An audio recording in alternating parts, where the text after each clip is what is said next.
This woman in California is being investigated for a hate crime after what she said to these women in a parking lot. I'm going to play it for you, but just know this is pretty graphic. Now, after she went on this rant and this video was posted publicly, police actually showed up at the time of this recording, but people started to find out exactly who that woman was. She was identified as Preet Gupta, a registered nurse there in California. People even found the exact hospital or doctor's office that she worked for.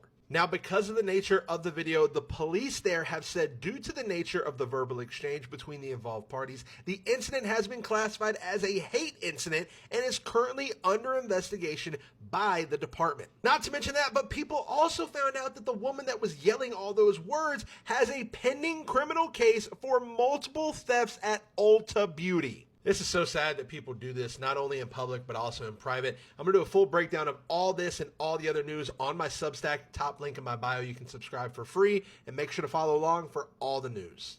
They found out where she lived, they found out where she worked, and she won't get a moment's of peace. Now they opened up an investigation against her against hate crimes. Now, if that black woman would have knocked the curry off that ass, she would have been the first one, I guarantee you, the first person to call the cops. Because all that was her trying to rage bait that woman into putting hands on her. But I'm going to point this out. With her saying the N-word with the hard ER, that's a clear indication that other minority groups know exactly what black Americans go through in this country. It's clear. But it's crazy that other minority groups are so quick to disrespect black Americans, but other minority groups are only in this country because black Americans took up that fight for them to stand on the backs of black Americans and simply disrespect them. People have no clue that all the civil rights and laws and all those things that other minority groups.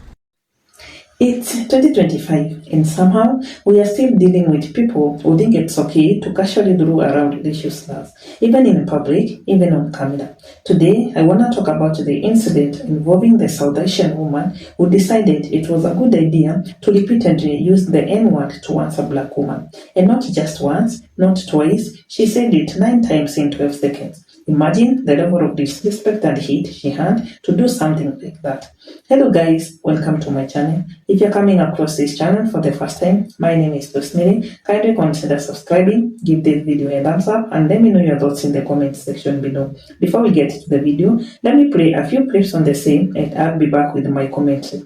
All credit goes to the original creators of these videos. So by now we've all seen that video of that South Asian woman screaming the N-word at the top of her lungs. She said the word like 9 times in the matter of 60 seconds. As a South Asian myself, I watched that video and I was disgusted, but I was not surprised. Because if you're South Asian, you know at least one person in your vicinity or like outer circle that happily says the N-word like it's their God-given right. And those are the type of people, if you ever try to confront them, they will do everything but take responsibility. I remember one time at a family function, I was trying to tell somebody that they shouldn't be saying the N-word. They then made up a rumor about me and spread it throughout the whole community. So I'm not gonna lie, ever since then, I've always stayed away from people like that, but I do feel like as the sane ones in our community, we have a responsibility to make these people feel ashamed of their actions, especially because they go out and make us look bad. This is not what our community represents. We are so much better and smarter than this. It's honestly disgusting to see that people in 2025 will continue to say this stuff.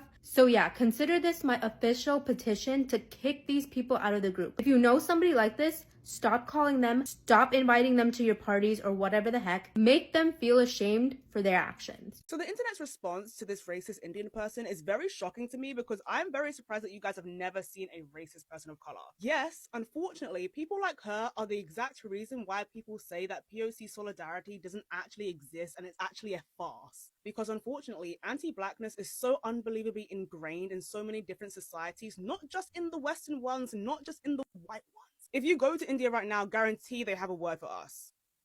If you go to anywhere within Asia, I promise you right now, they're so subscribed to these remedies that typically are used to lighten up the skin. Hell, even in Africa, people do it. And so when anti-blackness is so ingrained into quite literally every single culture, I don't know what we did to you guys, but when that is the case, it breeds people like this. And as abhorrent as it is, I guarantee you that woman right there most likely deals with her own internalized racism. And I'm praying for you, girl. Police have classified the situation as a quote-unquote hate incident, and honestly, it should be. When you use racial slurs in a threatening, aggressive way, that's not just bad behavior, that's hate. Period. It doesn't matter where you are from, how you are raised, or how mad you are. There is absolutely no excuse for calling a black person the N-word. What's especially disturbing here is how comfortable she was using that one. It rolled right off her tongue like it was something she says often. That tells you a lot. This wasn't a one-time slip-up. This was someone who feels bold, confident, and entitled enough to be hateful out and out, knowing there would be consequences. That says something about who she is deep down. And let's not ignore the layers here. She's not a white woman, she's South Asian. She comes from a community that historically has also faced racism, colonization, and discrimination. Yet here she is, turning around and using one of the most violent, hateful ones in history against black people. That's what makes this whole thing even more disgusting. People who know oppression should never be the ones dishing it out. Now, some people online are trying to defend her, saying that maybe she was angry, maybe she didn't mean it, maybe she doesn't understand the history of the N-word. Please stop it. At 34 years old, living in America, you absolutely know better. If you are old enough to pay taxes, drive a car, and live your life freely, you are old enough to understand that the N-word is not your word to you. Anger is not an excuse for racism. And honestly, this is part of a bigger conversation that we need to have about anti-blackness with non-black community. Too many people who are themselves minorities feel like they get a pass. They think like, I'm not white, so I can't be racist. But that's not how racism works. You don't have to be white to be anti-black. Racism is about belief system, power, dynamics, and the way you treat people. This woman proved that racism can come from anywhere, and when it does, it needs to be called out loudly and clearly. Another thing that stands out to me is the arrogance. The fact that she felt comfortable saying the N-word over and over, knowing people could be watching, knowing she could go viral. That's a level of boldness that only comes when you think you are untouchable. But guess what? The world is changing. People are tired of staying silent. They are tired of letting things slide. And now her face and name and all over the internet are attached forever to her hateful behavior. Speaking of consequences, let's talk about accountability. The police called it a hate incident, but so far it doesn't look like she's facing serious legal consequences yet. And that's a problem, because if someone can verbally attack a black person with racial slurs and just walk away with no real punishment, it sends the message that hate is still tolerated.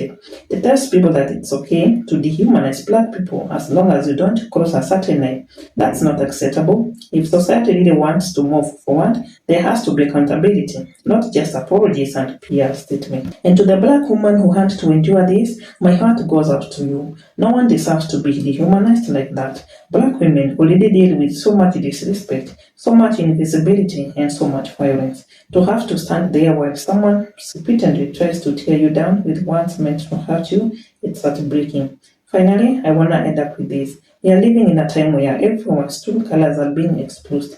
People like her are showing the world who they really are. And when people show you who they are, believe them.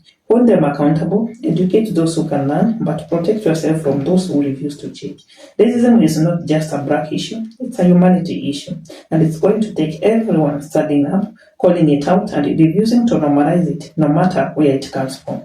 So to anyone watching this, let this be a reminder, your words matter, your actions matter, your silence matters too. If you see someone acting like her, don't stay silent. If you have friends, families, or co-workers who think it's funny or okay to use slurs, correct them, challenge them, because we are either fighting for a better world or we are allowing the whole hateful one to survive. Let me know your thoughts in the comment section below. Thanks for watching. I'll see you in the next one.